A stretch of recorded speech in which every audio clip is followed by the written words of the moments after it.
আসসালামু আলাইকুম। বাংলা সংবাদে সবাইকে স্বাগত জানাচ্ছি। আমি চিন্তিয়া হক। শুরুতেই সংবাদ শিরোনাম। শেখ হাসিনা ও সাবেক ৩ সিইসি সহ ১৯ জনের নামে বিএনপির মামলা। এদিকে একজন লিডার এত নমনীয় হতে পারে তারেক রহমানকে না দেখলে বোঝা যায় না, বলছেন নুরুল হক নূর।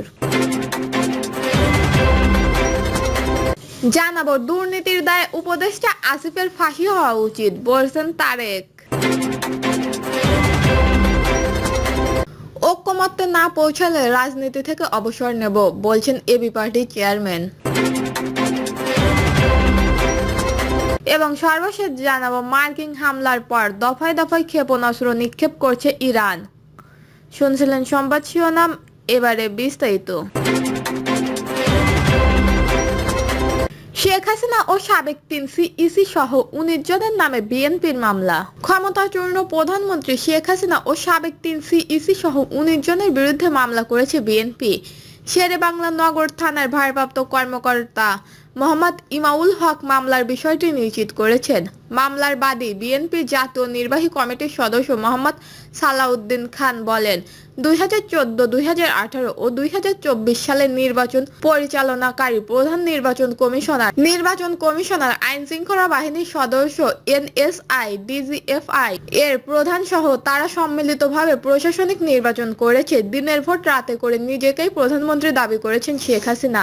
তিনি সহ ১৯ জনকে আসামি ও অজ্ঞাত পরিচয় আরো কয়েকজনকে আসামি করে থানায় অভিযোগ দায়ের করেছি। তিনি বলেন, নির্বাচন কমিশনের সংবিধান লঙ্ঘনের দায় এবং অপরাধ করার দায়ে বিএনপি মহাসচিব মির্জা ফখরুল ইসলাম আলমগীরের সই করা এ সংক্রান্ত একটি চিঠিও আমরা ২০১৮ সালে নির্বাচন কমিশনকে দিয়েছিলাম। সে অভিযোগে নির্বাচন কমিশন কোনো ব্যবস্থা নেয়নি। সেই সব ছায়ালিপি ও আলামত সহ অভিযোগ জমা দিয়েছে শেরেবাংলা নগর থানার ভারপ্রাপ্ত কর্মকর্তার কাছে। একজন লিডার এত নমনীয় হতে পারে তারেক রহমানকে না দেখলে বোঝা যায় না, বলছেন নুরুল হক নূর। চলমান রাজনীতি ও দেশের সার্বিক পরিস্থিতি নিয়ে একটি বেসরকারি টেলিভিশনের টক শোতে কথা বলার সময় নুরুল হক নূর বিএনপির ভারপ্রাপ্ত চেয়ারম্যান তারেক রহমান এর নেতৃত্ব গুণ নিয়ে মন্তব্য করেছেন। তিনি বলেন, একজন লিডার এত নমনীয় হতে পারে তা তারেক রহমানকে না দেখলে বোঝা যায় না। তারেক রহমানের নেতৃত্বের এই বিশেষ দিকটি নূর বিশেষভাবে তুলে ধরেছেন। আলোচনার জোট গঠন প্রসঙ্গে নুরুল হক নূর জানায়, বিএনপির সাথে তারা জোটে যাবে কিনা সে বিষয়ে এখনো কোনো সিদ্ধান্ত হয়নি। প্রশাসন প্রসঙ্গে তিনি একটি তাৎপর্যপূর্ণ মন্তব্য করেছেন। নূর বলেন, প্রশাসন আগে আওয়ামী লীগের কথাই চলতো, এখন বিএনপি, জামায়াত, এনসিপির কথাই চলে, সব তারাই করেছে। তার এই মন্তব্য দেশের রাজনৈতিক ক্ষমতা কাঠামোতে পরিবর্তনের ইঙ্গিত পাওয়া যায়। দুর্নীতির দায়ে উপদেষ্টা আসিফের ফাঁসি হওয়া উচিত, বলছেন তারেক। ঢাকা মহানগরের দুই তরুণ রাজনীতিক ইশাক হোসেন ও মোহাম্মদ আসিফ বর্তমান রাজনৈতিক বিতর্কের কেন্দ্রবিন্দু। এক টেলিভিশন টক শোতে আম জনতা দলের সদস্য সচিব মোহাম্মদ তারেক রহমান সরাসরি প্রশ্ন তুলে বলেন, এই দুজনের মধ্যে কে বেশি দুর্নীতিতে জড়িত হয়েছেন এবং কার বিরুদ্ধে জনমতের সমর্থন রয়েছে। তারেক দাবি করেন, আসিফ একটি নির্দিষ্ট গোষ্ঠীর ছত্রছায়ার ক্ষমতায় এসেছে। একজন ১৫০ টাকার ছেলে বাইচান্স রাজনীতিতে ঢুকে দুর্নীতির চরম উদাহরণ তৈরি করেছেন। তারেকের কথায় আসিফের বিরুদ্ধে সরাসরি নিয়োগ, বাণিজ্য, জিও লেটারের অপব্যবহার ও প্রশাসন পদে বেচাকেনার অভিযোগ রয়েছে। তারেকের মতে, আসিফের যতগুলো কেলেঙ্কারি বের হয়েছে সে হিসাব করলে তার ফাঁসি হয়ে যায়।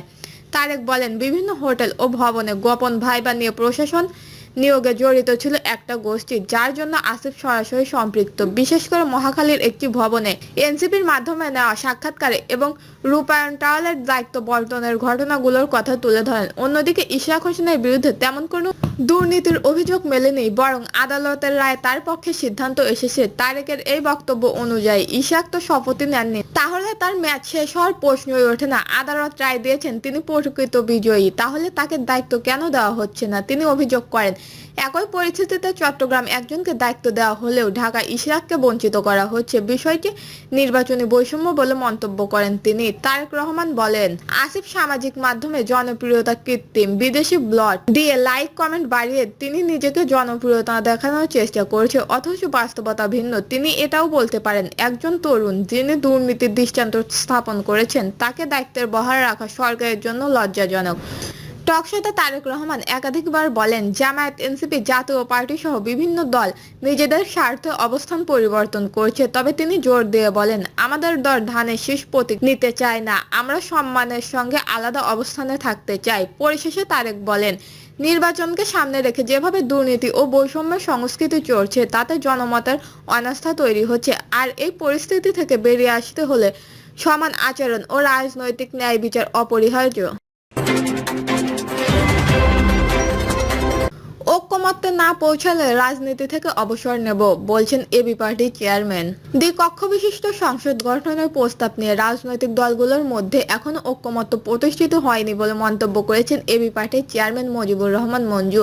শনিবার রাজধানীতে এক সংবাদ সম্মেলনে তিনি আরও বলেন, ঐকমত্য পৌঁছাতে ব্যর্থ হলে রাজনীতি থেকে অবসর নেবেন তিনি। মঞ্জু অভিযোগ করেন, রাজনৈতিক আলোচনার কিছু দল নিজেদের অটোমেটিকভাবে সরকারের পক্ষ ধরে নিচ্ছে, যা গঠনমূলক সংগ্রামের পথে প্রধান বাধা হয়ে দাঁড়িয়েছে।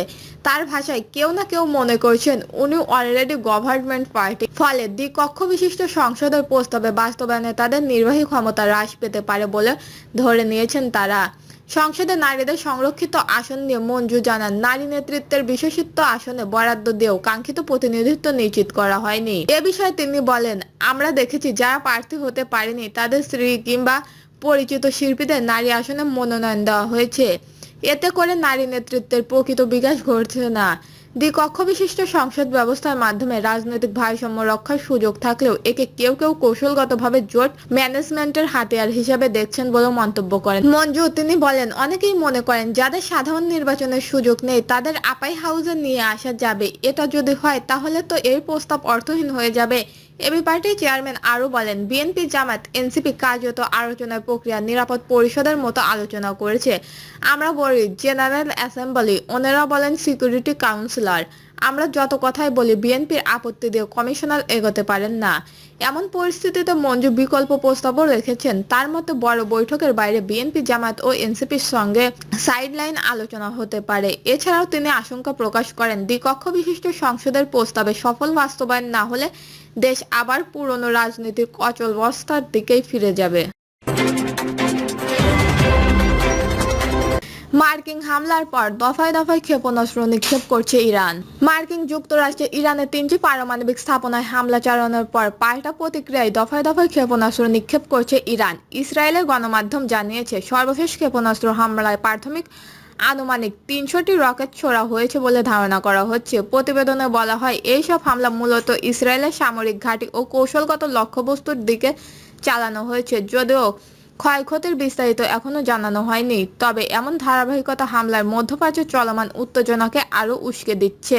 এর আগে মার্কিন প্রেসিডেন্ট ডোনাল্ড ট্রাম্প দাবি করেন, যুক্তরাজ্যের নাজানস ও ইস্পাহান এলাকায় ইরানি পারমাণবিক স্থাপনা সফলভাবে হামলা চালিয়েছে। তার কিছুক্ষণ পর থেকে ইরানের পক্ষ থেকে ক্ষেপণাস্ত্র ও ড্রোনের পাল্টা হামলা শুরু হয়। বিশেষজ্ঞদের মতে এই পরিস্থিতি আঞ্চলিক যুদ্ধের দিকে ধাবিত হতে পারে যদি কূটনৈতিকভাবে দ্রুত উত্তেজনা প্রশমনের উদ্যোগ না নেওয়া হয়।